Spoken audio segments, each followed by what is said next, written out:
you know, something is seriously wrong with the Victoria Police. It seems so politicised. I mean, just look what it did for a start to the innocent Cardinal George Pell, a Conservative.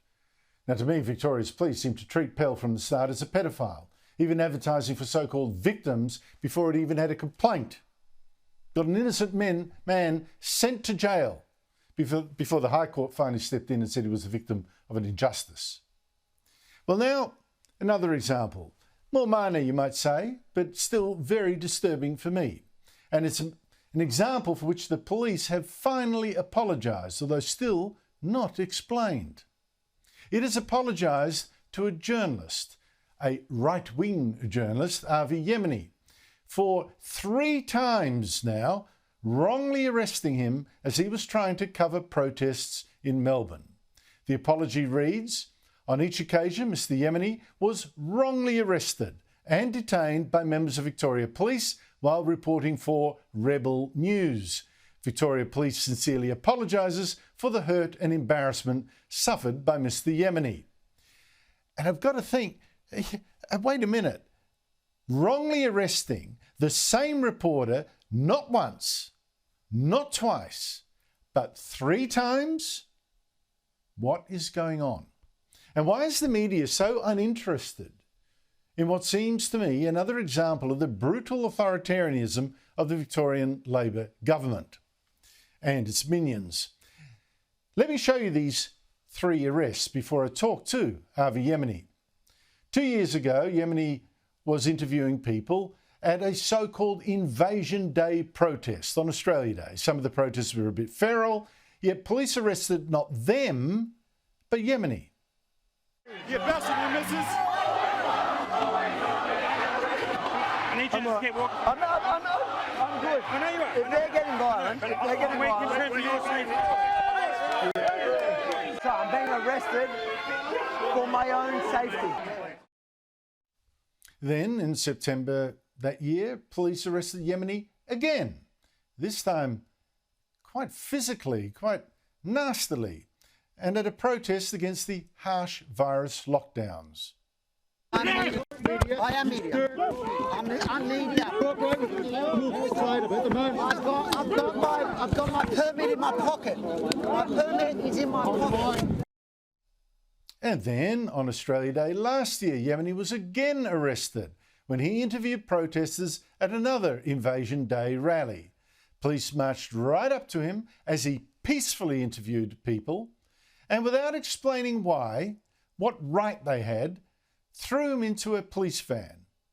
And I'm embarrassed to say that even a Murdoch outlet treated it all as a big joke, sneering how infamous far-right YouTube personality Avi Yemini rants from police van after being detained on Australia Day, when all he did was report on air about an unjust, unlawful arrest of a journalist, which I would have thought was concern for every journalist.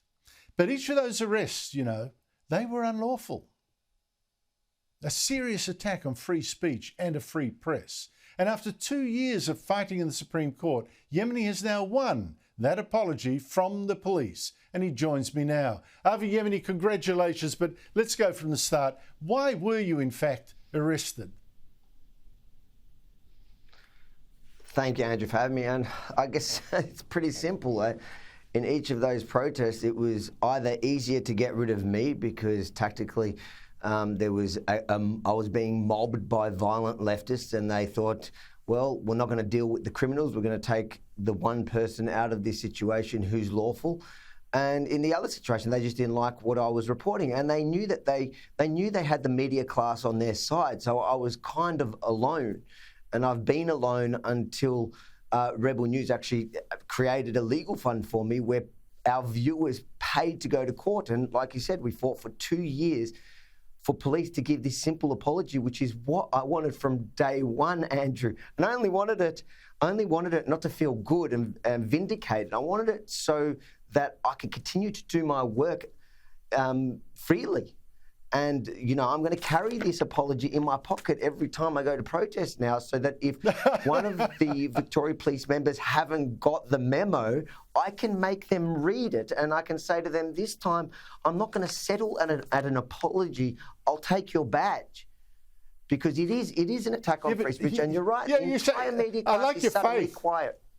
No, but Avi, I like your faith that you're going to show them this apology, and that's going to do, mate. I've seen the footage. You were saying, listen, here's my press pass, or, you know, by what right you're asking? And you're saying, look, the law's not on your side. They didn't care. They didn't answer. They didn't care. So I'm just wondering, Andrew, I think the difference is now they know you were serious. doing that was wrong. Well, maybe. They knew I didn't do anything wrong. They knew that the whole time. They knew that. Nothing. They've never been, even if you watch my original arrest each time, at no point could they actually give me a reason as to what I was doing wrong. The difference, I think, between now and then is they know I'm serious. They know I'll fight all the way. They know that I'll take it all the way, thanks to our viewers at Rebel News. And they know that even if the media class don't tell the story, you know, like you showed, they mock me when I get arrested. They use it to delegitimize me. But then when the actual newsworthy story comes out, Victoria Police apologise for breaking the law, and not one media outlet has run that story. I find that crazy. And talking about public interest, that apology that you just put up on the screen has had over 100,000 likes in Australia in the last day since it was posted. There's a lot of public interest there. It is a deliberate attempt by the mainstream media to avoid this, to not give this story the attention it deserves, and to embarrass, you know, their friends. That's the only thing I can come to, is that it's a protection racket. But it's not going to stop us, Andrew. We have a lot of viewers that will stand by my side now. Like I said, we have a legal fund that paid for that, and we've got a bunch of fights in the Supreme Court, and I'll keep going. Well, I think what that shows, what you're talking about, is that too many people, too many journalists in Victoria, but Victoria particularly, but I say others in other states, feel they're part of the governing class, really. That's what they feel. And you're an interloper. Absolutely. And therefore, they're not on your side. Plus, of course, you're so-called right wing. So that puts you right on the outer. But what does this tell you? This whole smear I can have, the Victorian Labor government as well. Oh, they loved it. This was the Victoria Police doing their dirty work. And to be fair, Andrew, I'm not the only person that deserves an apology now for the last 2 years what's been happening. I'm the only one that has the means through our viewers, through my legal fund. I can think of, off the top of my head, probably 100 people I know that deserve a similar apology. And it should come, but unfortunately it's not going to come, especially when you have a media class that just excuses this kind of behaviour. Avi Yemini, I'm so glad you took this to the court, because this is a very important principle. You cannot have the sort of armed wing of government, so to speak, arresting journalists that they don't like because they're being inconvenient, either telling an inconvenient truth, or, causing people to attack them. I mean, ridiculous. Arrest the attackers. Don't arrest the victim. Avi Yemini, thank you so much for your time.